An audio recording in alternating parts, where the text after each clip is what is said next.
Good morning, my neighbors. We're returning to 1993 to reload Robert Deniro's directorial debut, A Bronx Tale. I remember this movie being kind of about gangsters, but not a gangster movie. I only watched it a couple of times, so it definitely deserves a reload. Hit the thumbs up right now. Subscribe to the channel, share the video, all the things. You know how it goes. Let's reload A Bronx Tale. He was minding his own enlightening zone when the bolt came down. Something's wrong, all the movie knowledge gone, so he reloading the list. New brain, who dis? We start out in 1960 in the Bronx. This is the Fordham section of the Bronx. The protagonist is our narrator. You could get to any bar in 15 minutes from here, but they might as well be 3,000 miles away. He, a little bit, sounds like he's chewing on marbles, but he's probably not.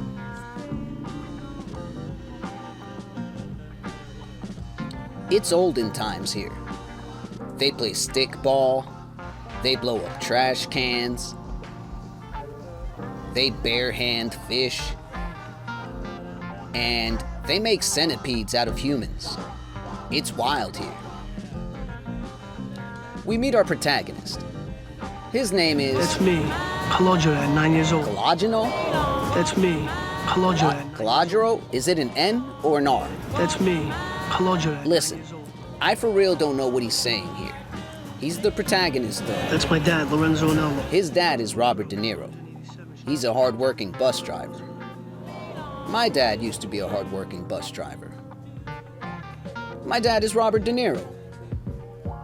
His neighborhood is run by mob boss Sonny.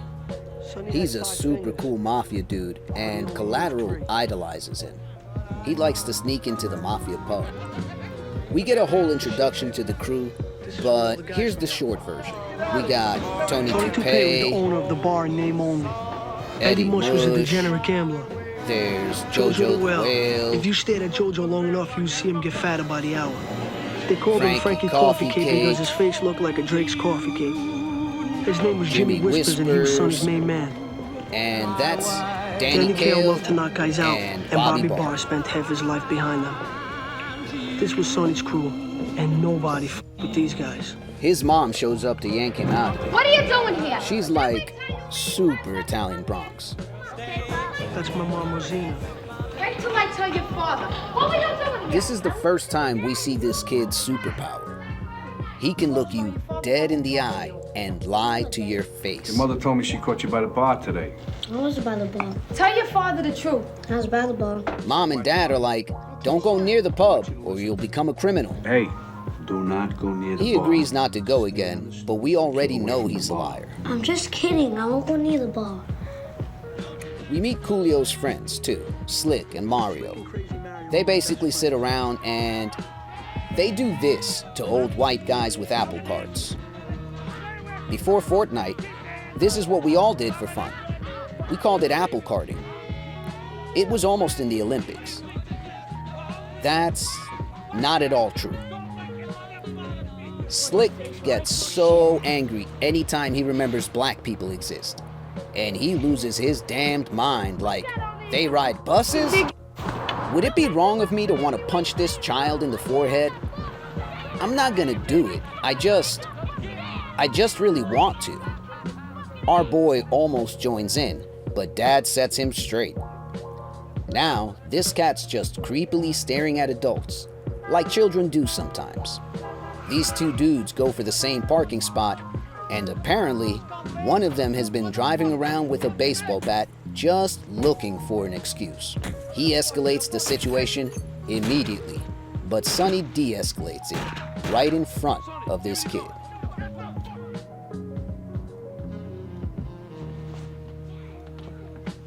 A few minutes later, like 2 minutes later, there's a knock on the door. Do this. Who is it? Stop playing, Dad. You know who it is. Police, is this the another resident? So the cops are here and they're like, we heard you saw the shooting. There was a shooting in front of the building a little while ago, and we believe your son was there. Really? Dad tries not to get involved, but little Cucamonga tells them he saw the whole Daddy, thing. I know everything. Crap. Now you got us into this. Come on, let's go. You two take your hats off. They already have a lineup waiting for him. Is it him? This kid's making people nervous. Like, duck, duck, duck, duck.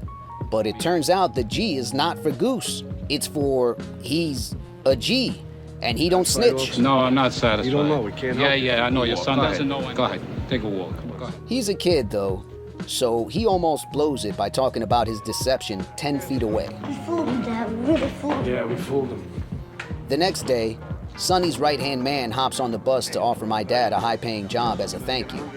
But Dad politely declines. Well, tell him I appreciate it, but I got a city job. If I get pinched, I could lose it. He's super Dude, honored. it's not for me, so that's anyway. Meanwhile, we're doing some confessing. Ask me, Father, if I have sinned. So, how much do I owe for the following sin? I missed Mass on Sunday twice. I lied about witnessing a murder once. I ate meat on Friday The once. priest is super judgmental, though. You know what the fifth is? The fifth is I refuse to answer on the grounds that I'm an criminal. The fifth commandment. Thou shalt not kill. Yeah, that's why we're here. The priest tells him to spill the beans, and he promises the protection of thoughts and prayers. Don't be afraid, my son. Nobody's more powerful than God. But bullets kill more people than lightning around here. Your guy's bigger than my guy up there. But my guy's bigger than your guy down here. So he gets a discount on his Hail Marys. 5 Our Fathers and 5 Hail Marys for your For a penance. murder rap? That's not bad, Father. What did you say? Bye, Father. Sonny still wants to thank someone, so he has his boy bring Kaleidoscope to the Now we meet pub. face to face. Yeah. The kid's answers are short, mostly because he's 9 and doesn't know a lot of words. Sit down. But it makes him seem cool, and Sonny's charmed. He gives him a job at the pub, and it turns out Mom and Dad were right. He does start committing crimes right away. He's serving drinks underage, hanging out with mobsters, gambling. It's a pretty dope time for a 9-year-old, if I'm being honest. Super irresponsible, but I bet he's having the time of his life. He's even learning some important negotiating skills. That's it? More importantly, we never have to call him cholesterol again. We gotta do something about your name.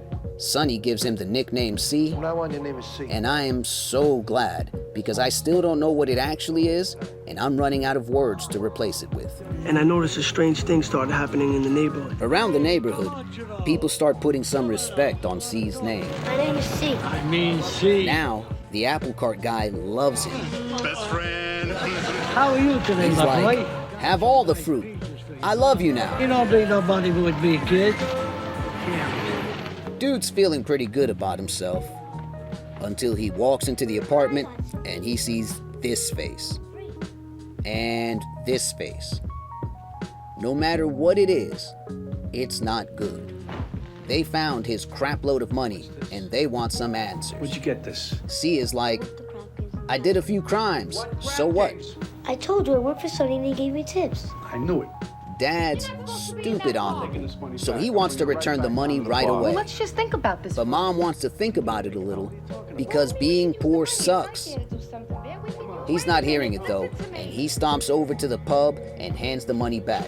We can't accept that. First of all, I respect you. Sonny's actually pretty patient with him, but he looks legit shocked when Dad tells him C isn't his My son. son. He's what? He's my son. Hey, get the f*** Dad outta doesn't here. back I'm not down to afraid. this mobster though, and Sonny opts to not shoot him in the face. What are you gonna do, fight me? Stay away from my Get son. out of here. Who you are? You stay away from my Get out of here. C is mad as hell about his money, and you can't really blame him. He pushes it too far though.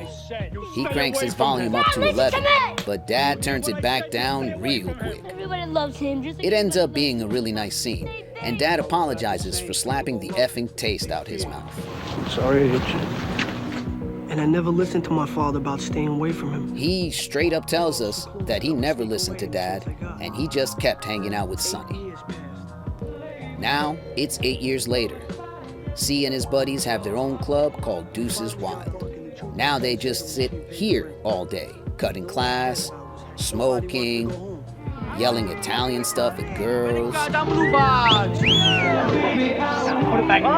C hears this sweet music coming up the street, and he's like, what?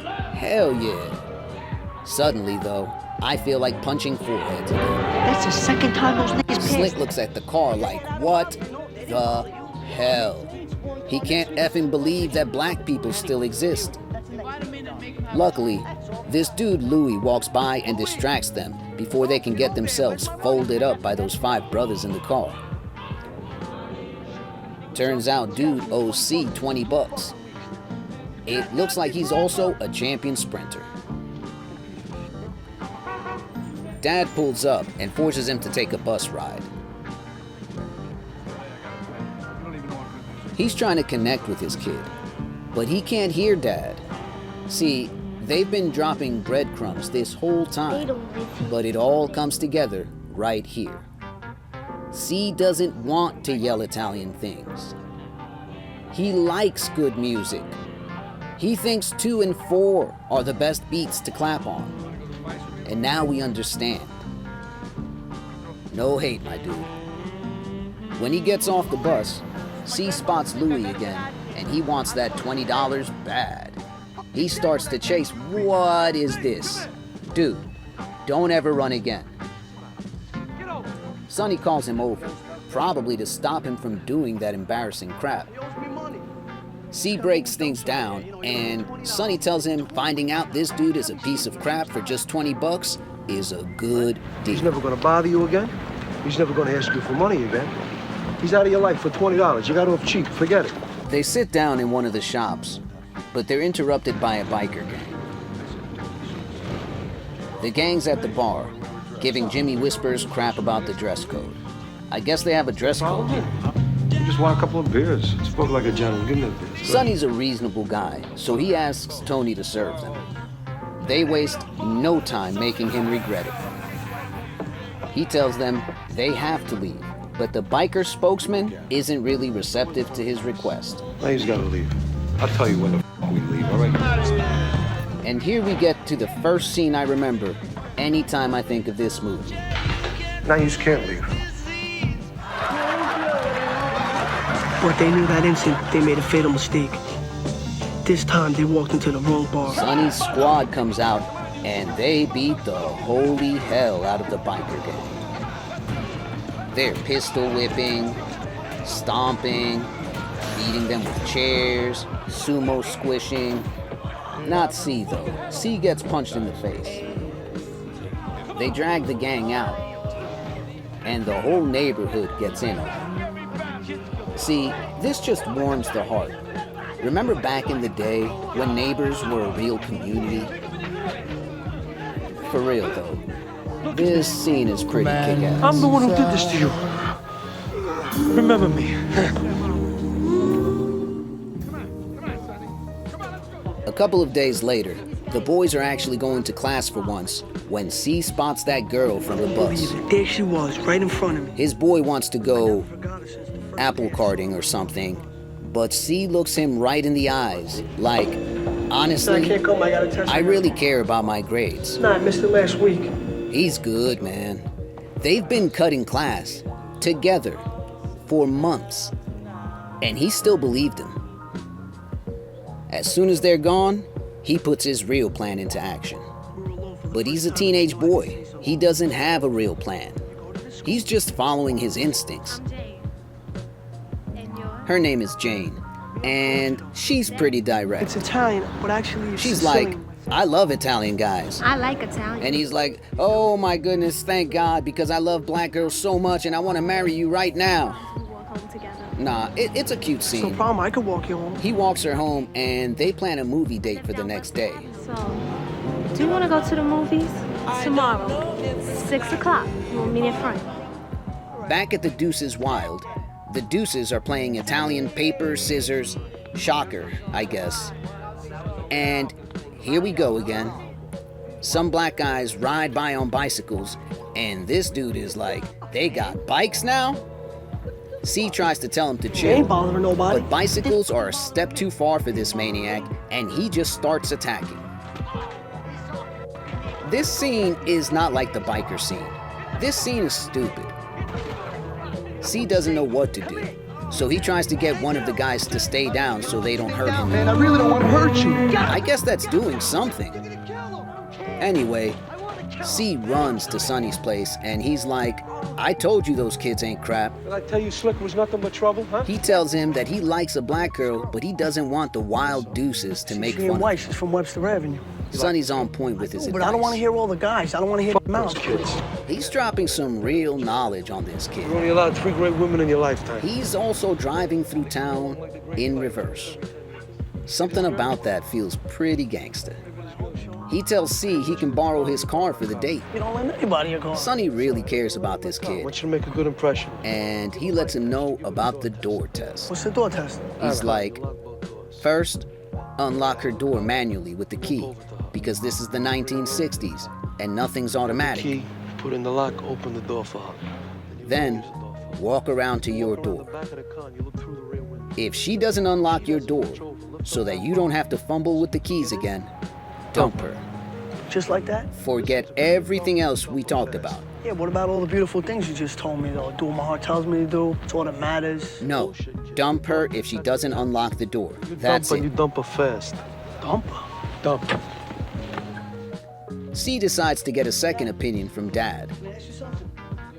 He tells him that one of his boys wants to date a black girl, He asked me what I thought about him going out with a colored girl. and Dad starts in well You know me, I enough, get along with everybody on the bus. but he immediately goes off the But when it rails. comes to marriage, I just think we should marry within our own. That's I'm all. gonna pause just a moment here to tell you that my dad, Robert Deniro, has no problem with interracial relationships. I promise you. Promise you, promise you, promise you that he has no problem with interracial relationships. Anyway, C takes Sonny's car to meet Jane for their movie date, but there's not gonna be a movie date. You okay? No. Turns out Jane's brother was beat up by Italians, and he's like, what? Yesterday, some Italian guys beat up my brother. Jane wants to know if he was there, and of course, he looks her directly Were you in there? the pupils. No, I wasn't there. Jane, I'm telling you the truth. I wasn't there. He's dedicated to his lies. My brother's in a car. I told Jane calls her brother over, and our boy is screwed, guys. Yeah, that's him. Dude tells her C beat him I up, didn't do anything to Willie, and now C was there, but he was helping black you people. were there. Yeah, I was there, but I didn't do anything, Jane. The brother is not hearing it, and things continue to get heated until You fucking nigga. Tell me he didn't just say that. damn, C. We're gonna move on, but damn. So yeah, there's no date. C returns the car and tells Sonny that everything went wrong with It Jane. just didn't work out. He doesn't even want to talk about it. What happened with the girl? Sonny and his crew hop in the car while C mopes Maybe away. next time, Sonny. Back at home, Dad is angry about C driving Sonny's car. I just saw you driving Sonny's car. I don't want you driving his car around. He tries to tell him that Sonny doesn't trust That anyone. man can't trust anybody. The sooner you know. Robert Deniro's just trying to look out for his son. But this is an angry teenager who just had his heart broken. He's gonna take it out on Don't take it Dad. out on me because you're a bus driver. The working man is a sucker. When he's done, he stomps back out the door. His boys pull up and tell him the black guys egged their club and they're about to get revenge. It sounds like they're on their way to get toilet paper or something, or they might even escalate things to graffiti. What's going on, Sonny? Before he can join them, Sonny walks up and snatches him by the collar. He wants to know everything C did with his car. Talk to me. Sonny, what is it, Sonny? Turns out there was a bomb on it when he returned it, and Sonny doesn't believe that he had nothing to do with it. He really doesn't know anything about it though, and he breaks I just went down. right to the school and that was it. I swear to God, why would I want to hurt you? You've been like a father to me. C is wandering the streets when his friends catch up to him. Apparently, they've stolen a car and they're about to get their revenge. And what does revenge for a dozen eggs on your clubhouse look like? Molotov cocktails. Holy crap. They want to throw eggs at our joint? They'll They see. really think this is a reasonable response. C wants to leave, but it's complicated. On the one hand, he can hear his conscience. I wanted out. He can hear Dad. Voice in my head. Don't blow it, son. Then I kept. And he can hear Sonny. Don't lose it, C. Keep your head. On the other hand, They would call me a punk, a dog, a mutt. We're stupid when we're teens, huh? That one time he went to church must have really made a difference, because at the next light, he gets a freaking miracle. And if you think I'm joking about Sonny showing up here to answer prayers, I'll tell you that someone heard mine. Also, he actually only does this the one time, but something happened with the video, I guess, because it just keeps repeating. F this kid. C and Sonny have a heart-to-heart, and C points out that the bomb was probably on there when he picked up the car, and it could have killed him and Jane. Never thought that, did you? Don't you trust anybody? No. It's a horrible way to live. It's another really good scene. For me, it's the only way. Not for me. Not for me. They get back to their neighborhood, and Jane was just there looking for him. He catches up to her, and she tells him that her brother told her what really happened. My brother told me the truth. You did try to help him. Told you. Hey, don't get too cocky, see? You managed to slide a lie and a racial slur into a single conversation before your first date. This is another miracle. I want to be with you, and I don't care what anybody says. Can I have a kiss? Sure. She brings up her brother, and he suddenly remembers he has knowledge of a hate crime in progress and should probably tell My someone. brother didn't mean. Yo, brother, where's your car? Give me the keys. Come on, we gotta go. Come on. He opens the car door for her, and she passes the door test. I knew you were one of the great ones. Great ones? What are you talking about? Never mind. Come on. Meanwhile, the four deuces are pulling into the black neighborhood. I'll remind you, they're here to avenge the egging of their club. Now they're shooting, busting up windows, throwing Molotovs. What the hell is wrong with you guys? One of the bottles doesn't break when they throw it though, and it gets returned to sender.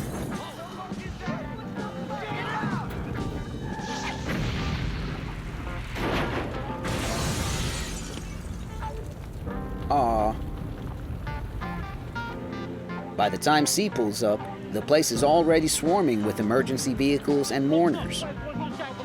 Oh, they don't look like they're mourning, actually.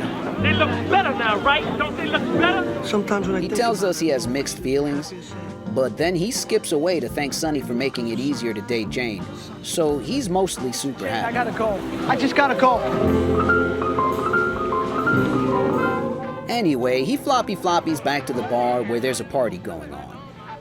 Sonny's on the other side of the room, waving him over. But this one dude is creeping him out. All I could see was the sky. And nobody could see him but me.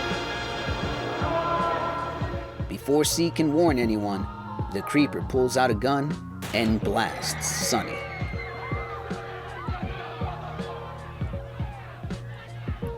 Turns out this guy is the son of the parking spot dude who got shot at the beginning of the movie.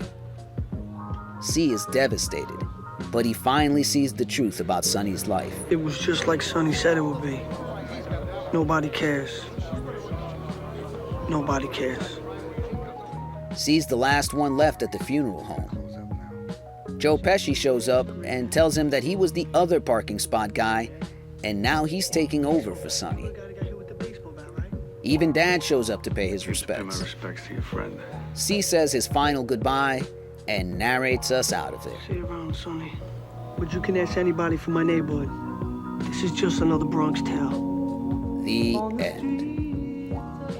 And that's a Bronx Tale. This is an excellent movie. It's got gangsters in it, but it's not a gangster movie. It's a movie about father-son relationships, and it isn't very concerned with the world of the mobsters. They just happen to be in it. Even so, the gangster moments were pretty gangster. I loved all of the characters except for C's friends. Let me know in the comments if you remember this one. and subscribe to the channel so you'll know if we ever make plans to go apple carting again. Until next time. New brain, new days.